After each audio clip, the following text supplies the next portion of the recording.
Next, we will have our second keynote speech of the forum by Mr. Kevin Smith, the Director of the Center for Faith and Opportunity Initiatives of the Department of Homeland Security, USA. Let us welcome Director Kevin Smith. In recognition of 9/21 and what it means, we recognize this moment and what our alert system does to make us all aware and to remind us of this great tragedy. And I pause to reflect on that right now and what that must mean to you, to your families, and to Taiwan, and the great tragedy that represents. And also what it represents of what you have heard right now is a new state of awareness and tools for us to be better prepared in the future.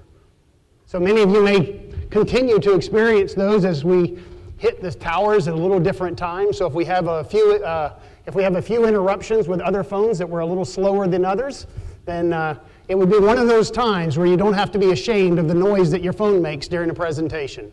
So I will honor that this morning. Thank you. Thank you for allowing me to be here. And on behalf of the White House Office of Faith and Opportunity Initiatives, on behalf of the Department of Homeland Security and the Federal Emergency Management Agency in the United States, thank you for the honor of being here to experience this with you. I know that I am, as a keynote, anticipated that you would learn something great from me. Well, at least I think that's what you may have anticipated. But I will share with you what I have learned of you. And every time I give an opportunity to be at a conference or to share a little bit about what I have experienced in my career, I always learn way more than I can ever contribute.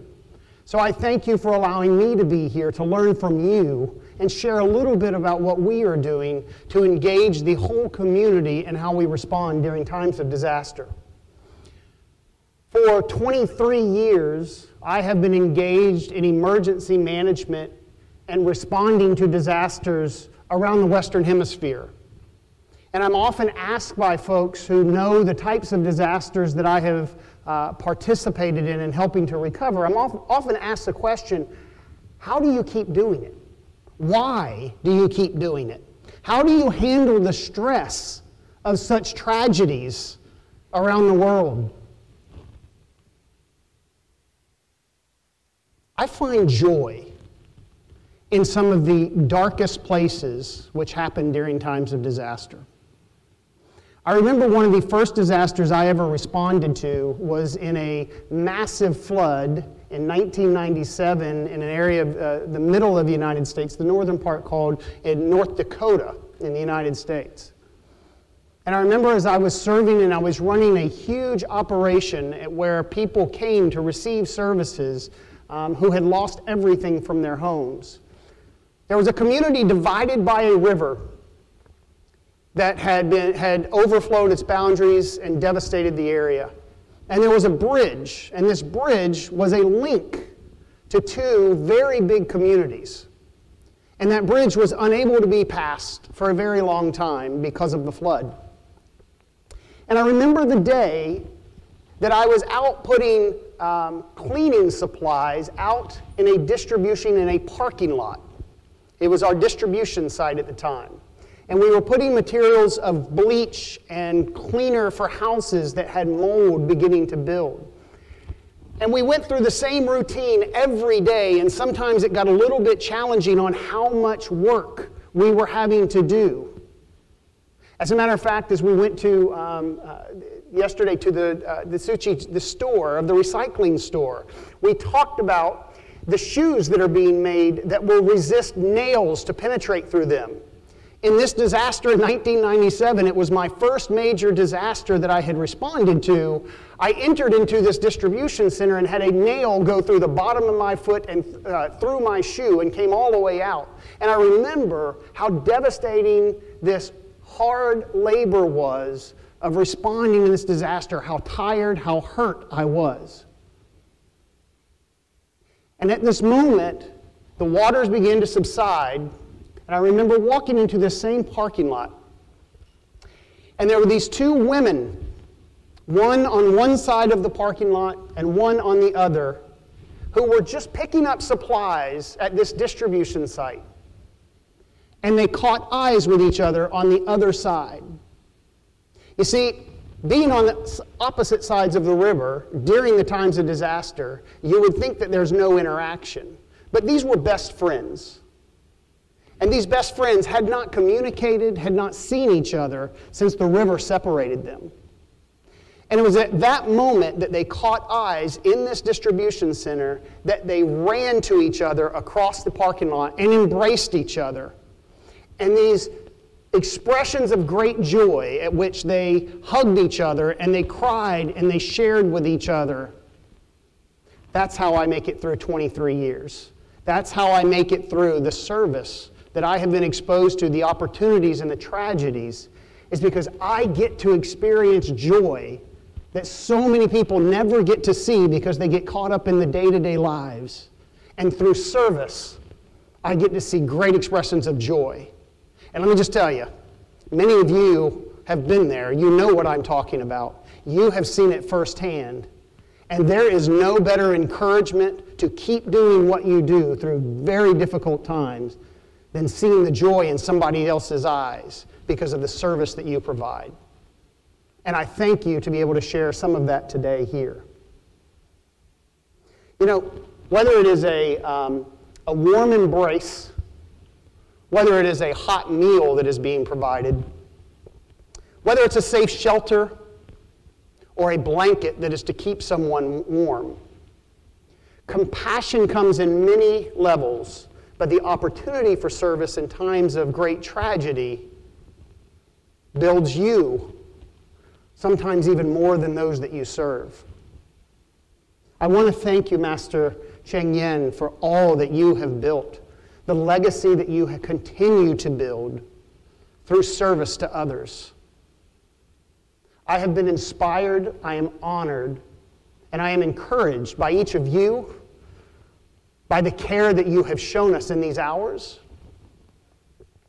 And I can't wait to continue to tell the word of all that you are doing and leading this forum and the invitation that you have brought me here to learn from you and tell the world how you are leading this discussion. And I've personally seen Tzu Chi volunteers on the front lines as they have shared in serving others. I have seen the joy that you have brought to people's lives in great tragedy. And what I would say to you is, while I thank you for that, the reality is that right now disasters aren't going away. That service opportunity will continue. And if we continue to build in ways that are not sustainable, we will continue to serve in terrible tragedies. However, if we start to build wisely, if we partner with Mother Earth, if we build in a partnership, we can make a change. And I believe that. I'm a little off of my presentation in the slides about how we organize around disasters, because no matter how we plan to organize for disasters, if we don't start doing something about preparing and mitigating for those disasters, then what are we doing this for? So thank you. Thank you for the role that you play in that. Thank you for the leadership that you continue to provide in this space. Thank you to the Foundation for bringing us here, and thank you for this summit, for us to continue this dialogue. Now, I'm going to flip through a bunch of slides. A lot of presentation material that I have is really just to talk a little bit about how we engage from the federal government in responding to disasters. If you want to fall asleep, I understand, because I get bored listening to my voice as well. And if I can pause for just a second to say thank you to the translators who are doing an amazing job. Because as I sat there and was able to capture from all of our speakers, I am just grateful for you and what value you bring in helping to share this message amongst those who are here from around the world. Thank you to the translators. And I have to make sure I can keep them awake.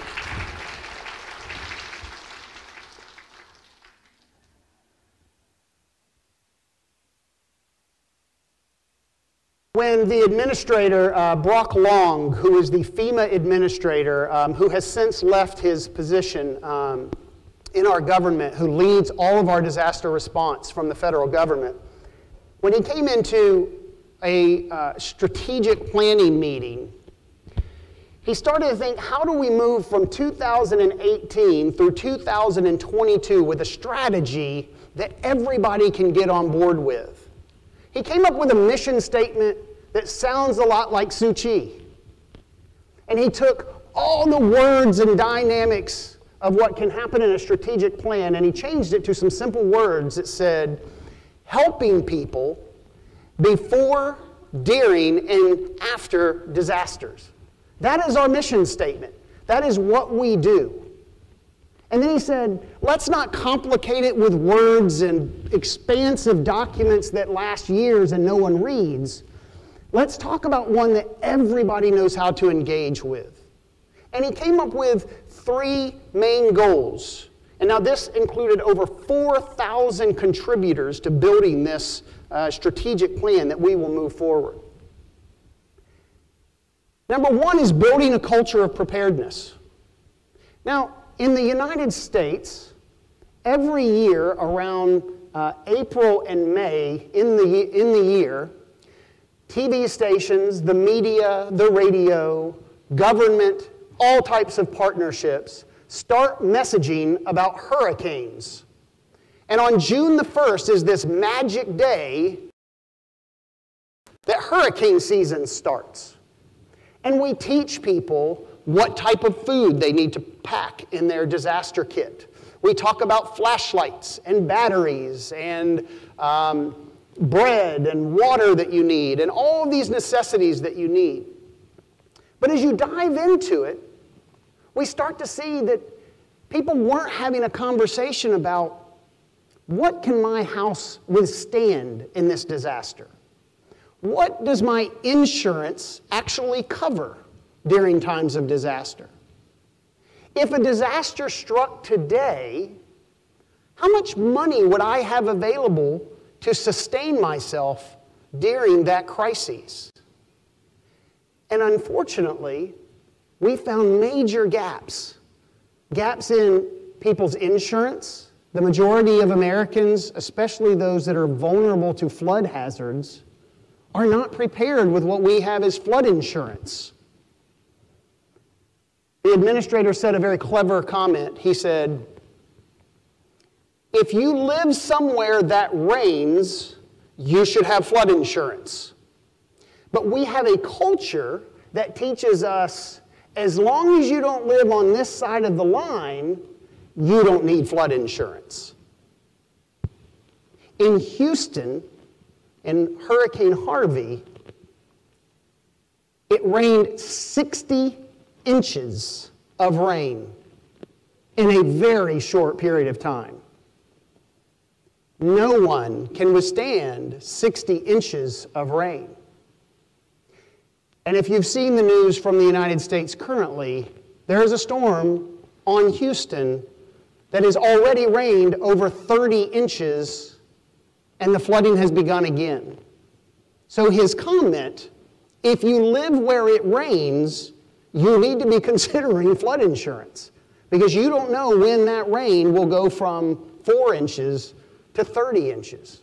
And in an environment where we see larger amounts of rainfall and patterns that are bringing larger amount of rainfall, we have to help our citizens prepare for the risk of flood, the very real risk of flood. So we want to look at how we work with the insurance gap, those that don't have insurance, those that don't have access to the finances to recover simple things after a disaster. And those conversations help us build a culture of preparedness that goes beyond bread and water. Now, the second goal is about building and readying our nation for catastrophic disasters. And I'm not going to spend a lot of time on it, but to tell you there's a lot of things we have to do as a federal government to build to the capacity of tragedy and catastrophic, not build to the part where we say, oh, that's going to be too hard. I don't know that we can figure that out, and we stop. We have to build and plan based upon the real events that may occur and the challenges that they will represent. In 2017 and 2018, the United States was impacted by multiple large-scale disasters that were built right upon each other, one after another, and we as the federal government and our state governments and our local partners found ourselves overwhelmed. We have to build better our capacity through training, through quality personnel, making sure that we equip our people with the right tools that are necessary. And in doing that, we have to build and ready our nation for catastrophic disasters. Not plan until it gets too hard and say, I'm not sure we want to go any further. And the last thing is reducing the complexity of FEMA. This was a federal agency that has a lot of great lawyers who help to write the rules on how it works. And in creating such things, we have very large documents and very good programs that are very rigid and become complicated for the average disaster survivor. So the administrator said, we're going to go through our organization and we're going to find ways to make the experience of a disaster survivor easier. Make it easier for people to get out of all the complexity and all the legalese, if you will, the legal documents and the process. Find ways that we can streamline so we can better help communities recover faster, wiser, and stronger for the future. Now, in doing so, part of the way we organize in times of disasters, we call them emergency support functions. And this isn't a new concept for the United States. It actually came years ago in what we called the National Disaster Response Plan, and it has matured into now called the National Disaster Response Framework. And it highlights all of the responsibilities during times of disaster, and it breaks them up into some specific functions to help communities recover. And as you can see on the board above, you can see it breaks down transportation, communications. One of them is ESF 6, is mass care, housing, and human services. And it designates organizations and agencies who take the lead on that. So what we have found ourselves in times of coordinating disaster is that there is a lane that everybody's in, and we have to coordinate all of that so it comes together for a more efficient disaster recovery. Now, I'm not sure how you all have experiences with conference calls, and if it's anything like the conference calls I participate in, they can be very long and unproductive. And often, it is done so when people are expressing so much information that may or may not be necessary that you lose or miss the fine points of what critical moments or tipping points in a community recovery. And we've experienced this over the past few years in catastrophic disasters. So our administration came up with a tool that would help us to organize this response with some key indicators, and we call them community lifelines. And let me just show you a picture of those lifelines. And I'm gonna look through here and talk about one of them. The first that you see up there is health and medical. And these are categories that might look familiar to some of you who have worked within the cluster format of the United Nations and building to really kind of a sector response. We've kind of taken some of those indicators to group what we do within our framework. And one of the indicators, if you see the colors on here, it allows us to look with all the information that is given during a time of disaster, but it really simplifies it to a red light, green light, and a yellow light, if you will, like we do at a traffic intersection. And it says, if your indicator is green, in this case, in safety and security for the community, then we're okay and we don't have to put as much energy into that. If we know that there are indicators that are marked yellow, then we know we need to get some resources there before it becomes unstable or for some reason needs additional attention. But if it's a red, we need to start addressing those things and move the resources quickly. And this is really about prioritization of need. It is really an opportunity for us to see indicators before they hit us after the fact, and we are spent our time catching up to the consequences of a disaster. And it helps us stay ahead so that everyone is informed. And we did this to help to simplify identification of where the moments of crisis are in communities as they recover. So our Lifelines function is really vital cross-sector coordination nodes that effectively stabilize a community after a disaster. We have found them to be very helpful so people know how to communicate the need within each of those sectors. My role, my title, is the Director for the Center for Faith and Opportunity Initiatives. The goal within each of the federal agencies across government established in the Department of Homeland Security was in 2006. But across our federal government, the White House has established the importance and the critical nature of what faith-based and community organizations bring to the community. And if I can show you real quick the role that religion plays in the United States, is that 84% of Americans are affiliated with some religious tradition. They may not all be devout in their faith. They may not all attend a weekly service or a routine bi-weekly service for their religion, but they all claim to some tenet of faith tradition, or 84% of them. And here's what's interesting. Now, my father was a pastor. I grew up a kid in a faith household. And in the faith community, Americans tend to turn to their faith leaders for information. As a matter of fact, I remember as a kid my parents receiving phone calls from people in our church about plumbing issues, or about transportation needs, or about where to go to get an electrician.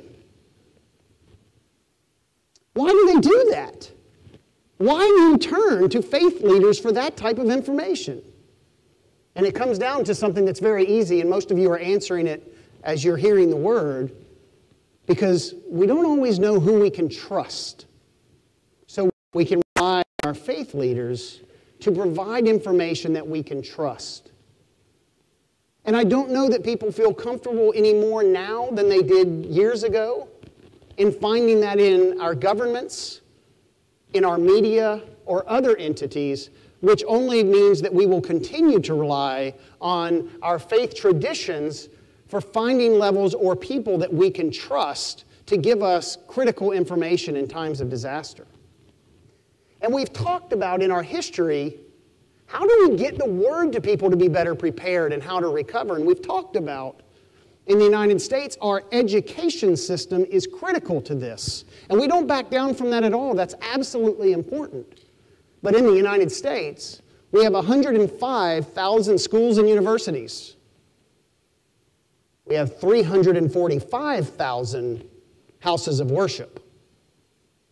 And we know the importance of getting our word through our faith leaders and through our houses of worship to reach those with critical messaging in times of disaster. And that is why we invest so much. That is what my job is, to help to communicate with our faith partners in getting critical messaging and resources to people where it's needed the most. We've been doing this since 2006, and we don't have it fixed yet.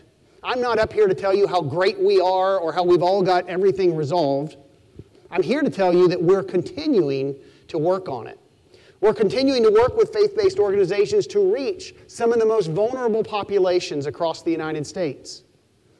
Because our faith leaders, our faith community, serves those populations every day. They know how to reach them much better than government ever will. So we have to partner and we have to work with our faith-based organizations if we want to accomplish this. And I talk to this as a matter of trust. We also, within our faith organizations, they all have a mission to serve, not unlike Suu Kyi. which Tzu Chi establishes the principle of service. The precepts, as they were established, exemplify these talking points that I had well before I was coming here today. They help people cope and recover. They have trust. They come with a moral authority and legitimacy. And in the United States, one of the largest community of assets, of facilities, and personnel, they come from houses of worship, where we have a very large footprint. Our houses of worship can serve as places of convening for communities. They have knowledge, they have language and cultural competency that can help us to serve in those vulnerable populations. Their networks reach beyond their congregations and throughout the community, networking congregations that can come together to help serve and do good. They have programs like human services and disaster volunteers. They can access, like Tzu Chi and Commissioner Deborah Boudreau, who I have the fortune, and I'm trying to find her out there somewhere. Deborah, where have I lost Deborah? She's right here in the front, and I did not see her. Deborah, would you stand for me for a moment, to say thank you to you?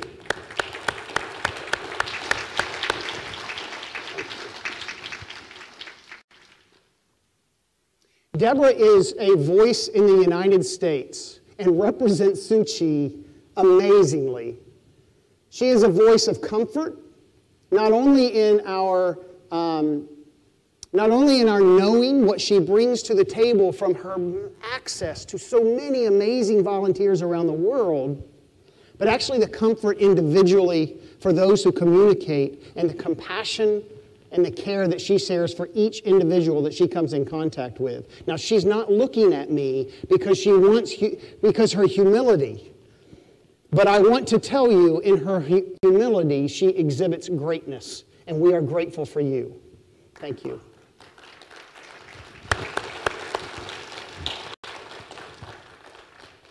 And we know that faith organizations have that reach across the world, and they have partners that can come in and provide resources, so we have to engage them. And in most communities, faith organizations are there before the disaster, and they're going to be there a long time as they help communities recover, as they meet day-to-day needs, not just those of the disaster. A report came out in 2017 that talked about how faith groups provide the bulk of work in disaster recovery.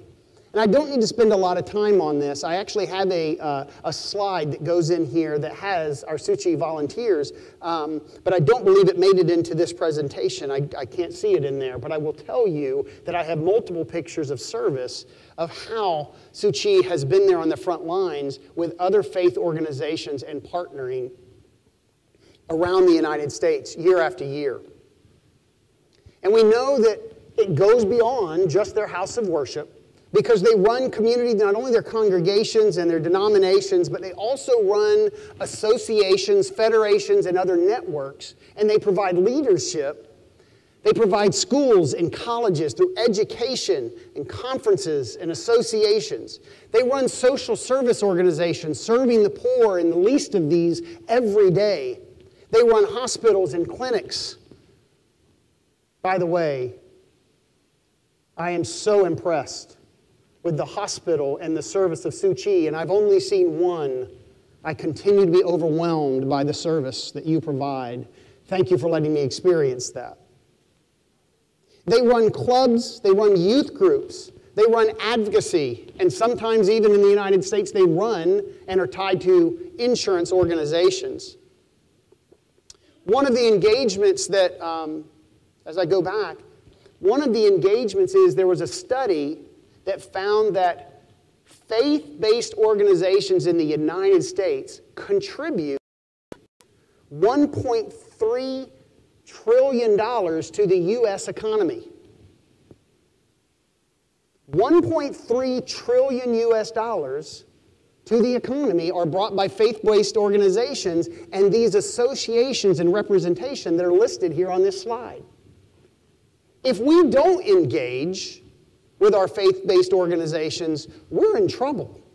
We're not using one of the key participants in our overall economy, and that would not be wise. But if you experience the same thing I do, sometimes explaining to those who run mega disasters and work on the front line as emergency responders, you might experience the same thing we do, that they don't necessarily feel comfortable talking to some of our faith leaders. And I will share with you in my own vulnerability or maybe my own self-esteem issues and my own ignorance is probably the right term. There are some times where I integrate with other faiths that I may not know their traditions well enough that I'm not comfortable with engaging. And I'll walk into an opportunity to have a partnership with an organization, but I'm a little timid. I'm a little afraid to have that conversation because I might say something that might be wrong, or I might offend somebody, or I might look like I don't know how to value their traditions. And that exists throughout communities across the United States and ultimately leads to a separation rather than unity of effort between our organizations. So our department and some of the previous leadership and with Nicole Wood and my predecessors in this department, I believe you received my predecessor, Dr. David Myers, a few years ago, who, by the way, wanted me to share his greetings to you, as this was a very, very significant event, as he shared with you a few years ago. He wanted me to bring greetings to you, and he laid the foundation for how we can teach our emergency management professionals to engage with unknown to them faith organizations. Because if I can help an emergency manager talk the language or feel comfortable with integrating with other faith organizations that they are not experienced with, then I can help to provide that unity. I can help to champion the work and explain the value that they will bring to a community recovery. And they created this tool that I have on that I have here. There's a link, but there's also, all of this is on our webpage at fema.gov/faith. You can link to all of the resources that I will cite in this presentation. But they created a tool that helps to engage with faith-based and community organizations at the local level. And it talks about engagement, it talks about all these tools to how to do that, how to connect with them. It gives some of the capabilities, and I, after 20 years or 23 years of being in a faith organization, when I took this training, I learned probably as much as most emergency managers learn. And while this looks like a tool for emergency managers, the reality is it's a tool for every individual in a community to come together to overcome our ignorance, to overcome our hesitations, and sometimes our own self-worth as we look at how we integrate in our community. So this tool has been created, and inside that training mechanism are some tip sheets. We call them tip sheets, we call them tools that help you get an understanding of the other faiths, that will help you to know what is appropriate clothing when you participate with this faith organization. Christian leaders to multiple faiths within the Protestant faith and the traditions that they represent. All across the board to all of our faiths, there are some tip sheets to help you on how to integrate. And we have found this extremely valued in bringing a translation within our community into the faith networks. The other responsibility that I've had the opportunity to lead in is something that unfortunately has become a reality for us around the world. There are people who are seeking harm to places of soft targets, is what they're called. Places that are easy to be prey or fall victim to, and often those are our houses of worship, who by very nature are welcoming, and they want the community to have access and to come in and feel safe.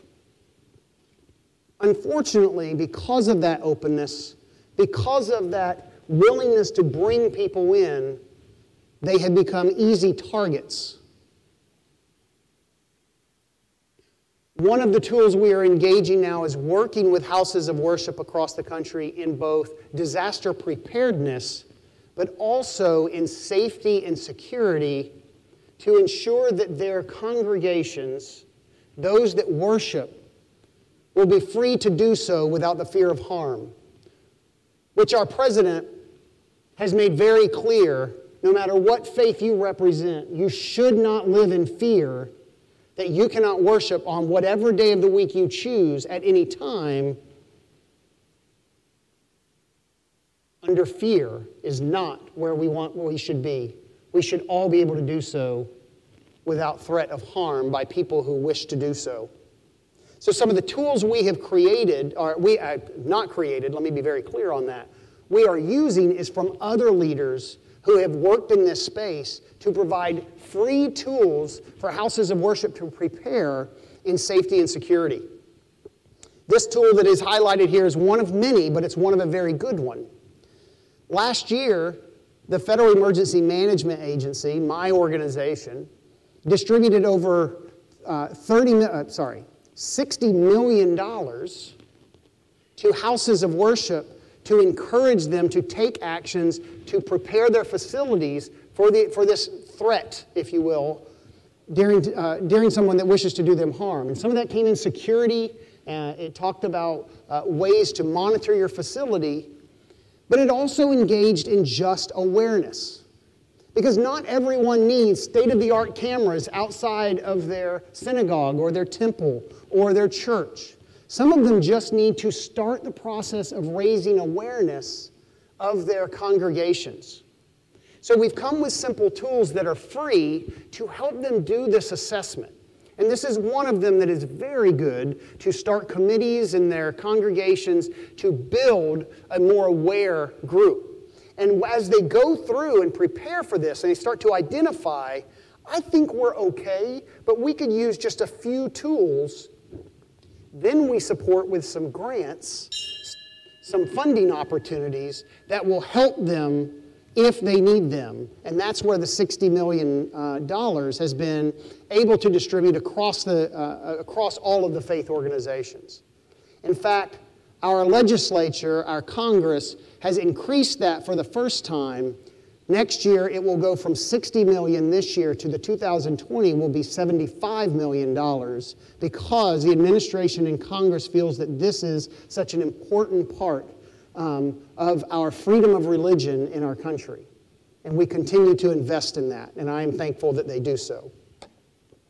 So I leave you with a couple of resources. I shared with you our website. This is actually an extension of that website, FEMA.gov/faith. And if you put -resources, you will also see the links to many of the things that I referenced in here. I will tell you our engagement around the country extends beyond just disasters, but it also reaches into the preparedness and security and how we work with faith organizations who care for people every day, whether it's our immigration, whether it is in our cyber and infrastructure security for houses of worship, whether it is caring for people during times of disaster. It all comes down to my role is helping to leverage the power of the faith community and further empowering that faith community to continue doing what they do every day, caring for people across our nation, across their community, across their country, and around the world. I will continue to say, it is an honor to be here. I am thankful for all you have shared, your generosity, your welcoming spirit, your kindness. It brings me great joy, and in doing so, I hope that it brings you joy for what you have brought to me for experiencing this with you. And thank you for your partnership.